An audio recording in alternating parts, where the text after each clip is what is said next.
Question: who is the most dominant athlete of all time? It's an interesting question and one that has started endless pub debates.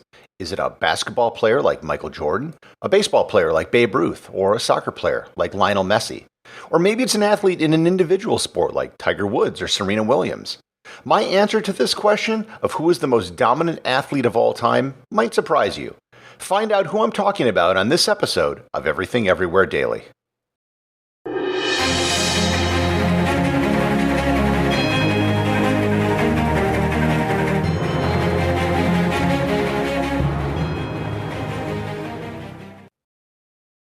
This episode of Everything Everywhere Daily is brought to you by G Adventures.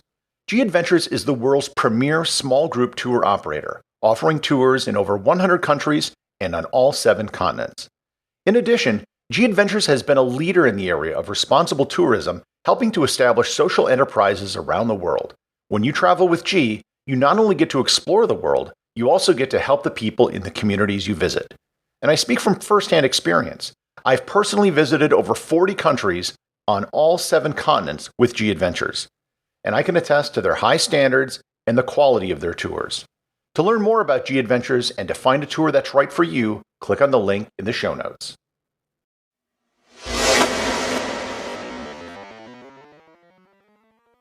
Now, before I answer the question, I have to note that I was very particular about the words I chose. I never asked who was the greatest athlete of all time or who was the best, meaning I'm not talking about a person who might be the fastest or the strongest. So I'm not talking about Usain Bolt or Hafthor Bjornsson. He was the guy who was the mountain in the Game of Thrones and just set a world's record for the deadlift. I'm talking about who is the most dominant, the person who crushed their competition, someone who rose to the top of their sport and then stayed there for a very long time, someone who just kept winning and winning and winning. The person I have in mind was described by the New York Times as the most dominant athlete in any sport in the country. And after considerable research, I'd say he might be the most dominant athlete in any sport in the world. Who am I talking about? Why, none other than the legendary Allen Francis. Now you're probably asking yourself, who in the world is Allen Francis? If this guy is so great, why haven't I heard of him? Well, Allen Francis is the greatest horseshoe pitcher in history. Now you might be saying to yourself that horseshoe pitching isn't a real sport. Well, it is certainly a sport as much as golf or bowling is a sport, and quite frankly, if curling could be an Olympic event, then I think horseshoe pitching can be a sport. So let's unpack the legend of Allen Francis just to see how dominant he really is. Allen grew up on a farm in Missouri where he learned how to pitch horseshoes from his family. He won his first junior boys world championship at the age of 12 in 1982. Which was the first of 4 consecutive Junior World Championships, which was a record at the time. In 1989, he won his first Men's World Championship at the age of 19, setting a record for the youngest person ever to win a World Championship. After some 4th and 3rd place finishes at the World Championship in 90, 91, and 92, he won his second World Championship in 1993. In 1994, he again finished 3rd in the world, and in 1995, he started what can only be described as one of the most incredible runs in the history of sports. He won the World Championship in 1995, and in 1996, and in 1997, and in 1998, and in 1999. By the year 2000, at the start of the new millennium, he had already won 7 world titles and was just getting warmed up. He won again in 2001, and in 2003, he won the first of what would be a record 8 consecutive World Championships. In 2011, he was the runner-up at the World Championships, ending his 8-year streak. A streak which was tied last year by, you guessed it, Allen Francis, who went on to win another 8 consecutive World Championships from 2012 to 2019. As of the time I am recording this, Allen Francis has won an astounding 24 World Championships and is the defending world champion. The 2020 World Championships were canceled due to COVID-19, but he was the odds-on favorite to win again this year. And if he had won, it would have been his 25th World Championship, and he would have won World Championships in 5 different decades: the 80s, the 90s, the 2000s, the 2010s, and the 2020s. He is currently both the youngest and oldest person to have ever won a world championship. I can't think of anyone who has had that level of dominance over their competition for that length of time. You might have noticed that there were a few years in there where he didn't win a world championship.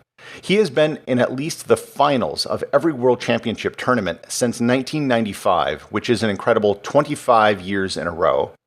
And he has finished no worse than fifth since 1988, a 32-year run. As impressive and as dominant as his performance has been in the World Championships, that doesn't even really express just how much better he is than everyone else at throwing horseshoes. If you get a ringer, which is when the horseshoe successfully is thrown around the post, over 75% of the time, you are among the elite horseshoe pitchers in the world.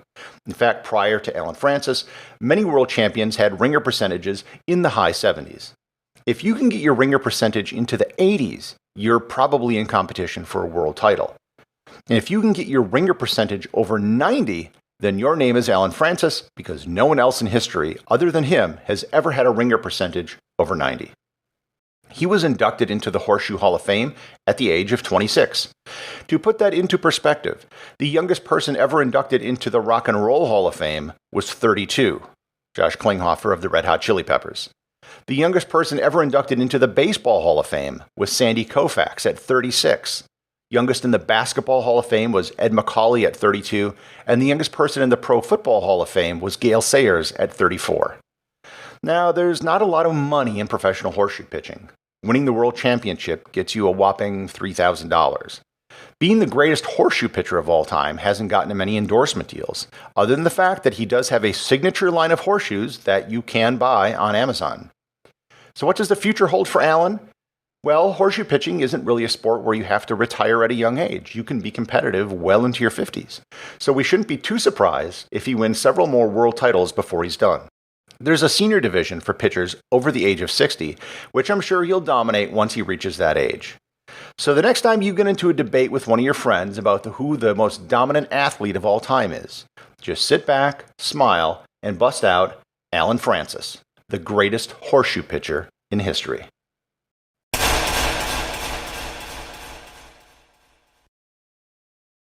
This is a brand new podcast, and as such, it can really use your support. If you know someone who is curious and you think would like the show, please share it with them. And if you've enjoyed this show, please subscribe on Apple Podcasts or Google Podcasts, where you'll get new content for curious people every day in your podcast player. And leave a 5-star review. More reviews can help the show be discovered by more people. And also, please support the show over on Patreon, where you will get exclusive audio content not available in the podcast feed, merchandise such as t-shirts, and you'll be able to submit ideas for future episodes. Until next time, stay curious.